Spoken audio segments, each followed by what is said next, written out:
ते भावडण लोकांचं ते खवडं ही जी त्यांची सवय आहे त्यांनी बंद केली पाहिजे। याच्यामध्ये सगळ्यामध्ये ते काहीतरी हुक्का घेताना दिसत आहेत, काहीतरी बियर सोबत त्यांचे फोटोज आहेत हो, आणि दुसरीकडे मात्र त्यांना गोवल्याचं म्हटलं जाते, नेमकं काय सांगतो? बघा असं कसं होऊ शकतं? तुम्हाला मी गोवू शकतो का? तुमचा कुठल्या तरी बाईशी फोनवर बोलणं झालंय, कुठेतरी भेटला आहेत, कोणाला तरी पैसे दिले आहेत, त्या तिथं महिला आल्या आहेत, त्या काय आम्ही सांगितलं का? त्यांचे डेलीचे कॉन्टॅक्टमध्ये लोक आहेत, रविवारी कुठे जायचं, सोमवारी कुठे जायचं, मंगळवारी कोणासोबत थांबायचं हे त्यांचा ठरलेला उपक्रम आहे। त्यांचे अनेक राजकीय दुश्मन आहेत, अनेक बारच्या उधाऱ्या दिलेल्या नाही आहेत, एखाद्या बारवाल्याने टिप दिली असेल, काही असू शकतं, अनेक त्यातल्या शक्यता आहेत। अजून पोलीस तपास करतायत, तुम्ही जरा थांबा, पिक्चर बी बाकी आहे।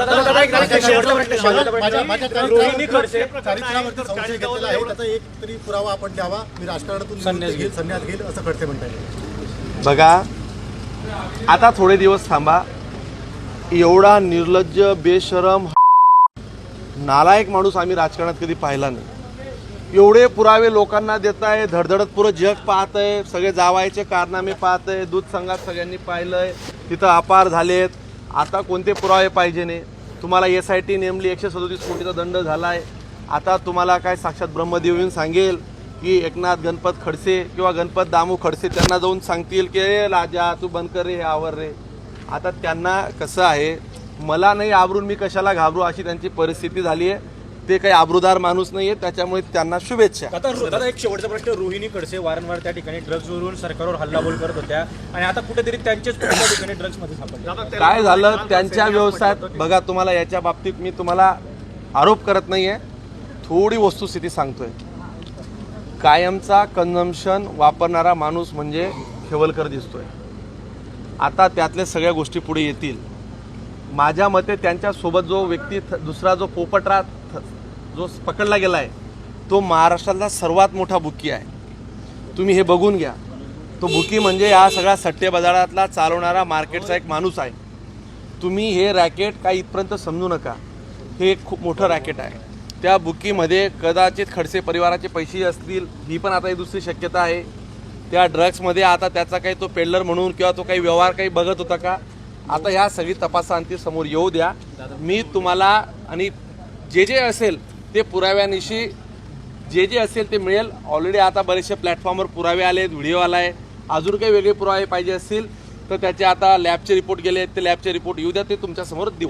मंगेश दादा, खडसेंनी एक विषय बघा, खडसे काय प्रश्न उपस्थित करता याला काही अर्थ नाही आहे, ते फक्त सनसनाटी निर्माण करण्याचा प्रयत्न करतात।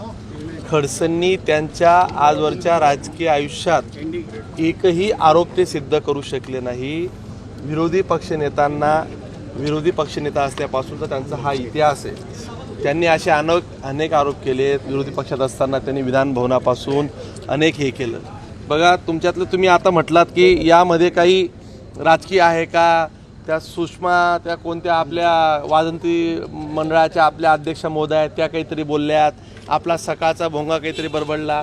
पण तुम्ही एक वस्तुस्थिती समजून घ्या, हे प्रांजल खेवलकरचं गुगल ड्राईव्ह आहे, यामध्ये गोवा, कोकण, मालदीव्स, मुंबई, ट्रम्पेट आणि वेगास इथले व्हिडिओज आणि फोटोज आता डायरेक्ट पब्लिक प्लॅटफॉर्मवर आलेले आहेत। शेकडो फोटो आहेत, शेकडो व्हिडिओज आहेत की ज्यामध्ये पबमध्ये एकदम ओपनली दिसतं आहे हा काही संत हरिभक्त परायण मंडळातला काही सदस्य नव्हता, हा एकदम अय्याशीखोर माणूस होता।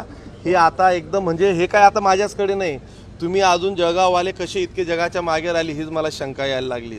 त्या मुंबईच्या तुमच्या प्लॅटफॉर्मवर जाऊन बघा, तुम्हाला गोव्याचे फोटो पाहिजेत, तुम्हाला कोकणचे दाखवू, तुम्हाला मुंबईचे दाखवू का ट्रम्पेटचे कुठे पाहिजेत व्हिडिओ सगळं तुम्हाला दाखवतो। आणि हे काही आता आम्ही काही त्याला ट्रम्पेटला पाठवलं, भाडं दिलं, जा बाबा तू, आम्ही नाही केलंय कोणी, हे त्याच पठ्ठ्याच्या सगळ्या गुगल ड्राईव्हमधनं हे सगळं मिळालं आहे आणि हे सगळे आत्ता पब्लिक प्लॅटफॉर्मवर सगळं आलेलं आहे। त्याच्यामुळे याच्या मागे कोणी आहे काही असण्याचं कारणच नाही। आणि चाळीसगाव जळगावची आपली एक कदाचित खडसेंचा तो स्वभाव आहे, त्यांनी अनेक लोकांना राजकीय कुरघोड्या करून संपवलं, अनेक लोकांना अडचणीत आणलं, त्याच्यामुळे त्यांच्या परिवारातलं किंवा ते अडचणीत आल्यावर त्यांना कोणीतरी अडचणीत आणलं हे त्यांना कदाचित ते स्वतःला त्याच्यामध्ये बघतात। परंतु आपल्या जळगावचा एक चांगला इतिहास राहिला आहे, चांगली परंपरा राहिली आहे, त्याच्यामुळे जे खडसेंनी केलं हे त्यांना ते भोगावं लागतंय। जसं तुम्ही पेरलं तसं ते उगतंय, त्याच्यामुळे याला कुठेही राजकीय दृष्टिकोनातून बघण्याचा प्रश्नच नाही। कालचा जो तुम्ही म्हणताय की बाबा याच्यात काही झालं का, आता त्याच्यामध्ये त्यांनी रूमच त्यांच्या नावाने बुक केली आहे, ऑनलाईन पैसे दिलेले आहेत, त्या मुलींचा अजून जबाब व्हायचा, ते ब्लडचे सॅम्पल्स आहेत. त्याच्यामुळे याला उगीच काहीतरी राजकारणात स्वरूप देण्याची काही गरज नाही. उलट या अशा प्रवृत्ती थांबल्या पाहिजेत. माझ्या मते या परिवारातले अनेक किस्से तुम्ही तिकडे बघा, ऐका. उगीच आम्ही बोललो तर तुम्हाला असं वाटतं की बा त्यांचं काहीतरी आमचं राजकीय वैमनस्य आहे, असं म्हणून नाही. त्यांची जरी वस्तुस्थिती तुम्ही जरा तपासून पाहावी. या परिवारातल्या प्रत्येक व्यक्तीच्या वेगवेगळे किस्से आहेत आणि ते सुरस कथा आहेत. खरं तर ते आम्हाला आता सार्वजनिक सांगायला जमणार नाहीत, ते आवडणार नाहीत.